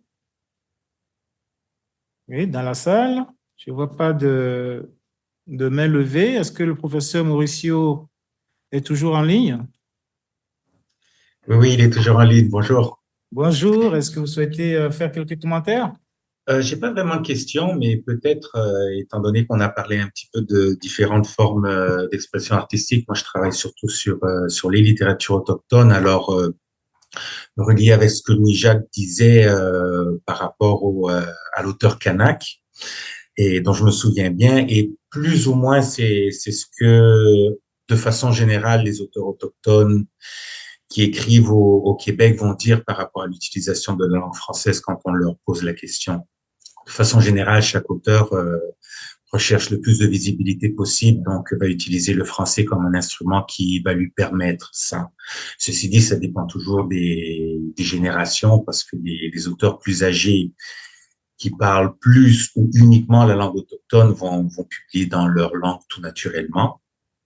Et alors que les générations plus jeunes vont avoir tendance à utiliser le français parce que tout simplement ils ont été scolarisés principalement en langue française. Et peut-être plus dans les années passées, ils voyaient un conflit dans l'utilisation de la langue française, mais aujourd'hui, la majorité des auteurs plus jeunes vraiment le voient comme une occasion de faire voyager leurs œuvres partout dans le monde. Et peut-être juste un autre petit détail, c'est que de plus en plus, pour justement avoir les deux langues, on a tendance à publier des éditions bilingues, donc où la langue autochtone et le français sont présents, donc pour offrir la possibilité aux gens qui veulent lire en français puissent le faire, et les gens qui veulent lire dans les langues autochtones, dans la langue autochtone présente, en l'occurrence, puissent le faire également. Donc, c'était juste un petit complément. Oui, merci beaucoup, professeur Mauricio. Oui, Madame Alexandre qui a un petit mot à ajouter. D'ailleurs, je vous remercie d'avoir parlé de la littérature autochtone, parce que ça me fait penser aussi, je n'en ai pas beaucoup parlé, parce qu'on parlait de radiodiffusion, je vais parler d'audiovisuel, mais aussi, je voulais préciser, je trouve que c'est vraiment aussi intéressant aujourd'hui, pour les auteurs, les autrices qui connaissent leur langue, d'avoir cette possibilité de traduction. Et par contre, dans le cadre des programmes que je me souviens avoir analysés, les subventions étaient très minces en ce qui concerne la traduction. Donc, ce que j'avais pu remarquer, c'est que les maisons d'édition, plus favorablement, aussi parce qu'ils pouvaient le lire, favorisaient plus la littérature en français. Et la traduction et ce qu'on appelle les passeurs, il y avait moins de fonds, même s'ils existent, il y avait quand même moins de fonds, parce que j'avais fait comme une recension, puis finalement, il y avait pas beaucoup dans le cadre des subventions octroyées de livres qui avaient été traduits de la langue autochtone à la langue française, par exemple. Fait que c'est à ce niveau-là aussi, je pense qu'il peut y avoir des améliorations en matière de subventions qui soient vraiment accordées pour favoriser la traduction et puis pour qu'il y ait mise en place de ce qu'on appelle, je pense, c'est dans le programme du CALC, si je ne me trompe pas, où on parle des passeurs, en fait. Donc, c'était comme une précision aussi que je voulais apporter, que j'avais comme omis de dire dans ma présentation. Et effectivement, j'ai l'impression qu'il y a plus de subventions qui permettent la traduction du français vers l'anglais et vice-versa que des langues autochtones vers le français ou des langues autochtones vers l'anglais. Effectivement, je suis d'accord avec vous. D'accord. Merci beaucoup, professeur Mauricio.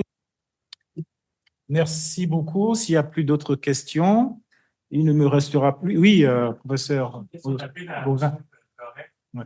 Vous avez donné beaucoup de statistiques du recensement de 2021. Avez-vous regardé dans le passé, au cours des 10, 15, 20 dernières années, les statistiques pour voir c'est quoi la tendance par rapport aux langues autochtones, par rapport aux français, à l'anglais, tout ce que vous avez dit, mais ça monte jusqu'à où? Jusqu'où ces statistiques-là pour les langues autochtones au Canada? Jusqu'où ça remonte, je ne le sais pas vraiment, mais au moins, je pense jusqu'à aux années 50, puis probablement avant ça. La tendance, elle est très claire. C'est une diminution totale des langues autochtones. Encore, j'ai plus les chiffres en tête, mais j'ai ça quelque part. Là, encore au recensement de 81, par exemple, la proportion de personnes de langue maternelle autochtone, d'Autochtones qui étaient de langue maternelle autochtone, était, je dis ça comme ça, là, mais était peut-être de 20 25 30 puis ça diminue d'un recensement à l'autre, c'était 7 en 2021. Et ce qui est intéressant, c'était, je pense, au recensement de 2021, quelqu'un avait souligné, oui, le nombre de personnes parlant une langue autochtone, ayant une langue autochtone maternelle au Canada a augmenté en 2021 par rapport à 2011, mais le pourcentage de personnes parlant une langue maternelle autochtone, lui, a diminué. Pourquoi? Parce qu'il y a eu beaucoup de naissances et le nombre de naissances de personnes, d'enfants qui sont nés dans des foyers où on leur enseignait la langue autochtone était plus élevé en 2021 qu'en 2011, mais dans l'ensemble de la population, le pourcentage avait diminué quand même. Merci beaucoup. Merci à tout le monde. Il ne me reste plus qu'à remercier le professeur Jacques Doré, Madame Cécilia Alexandre et le professeur Raphaël Gani pour vos présentations. Remercier aussi toutes ceux et celles qui sont en ligne, sont connectés d'un peu partout dans le monde, de l'Ontario, de la Colombie-Britannique, du Nouveau-Brunswick et de l'Afrique aussi, du Sénégal. Je vous remercie donc d'avoir participé à cette table ronde. Merci à tous ceux qui sont venus en présentiel contribuer donc à cette table ronde. Merci beaucoup et nous vous invitons, en tout cas ceux qui sont avec nous physiquement, à partager un léger dîner qui clôturera nos assises. Merci beaucoup et bonne journée à tous.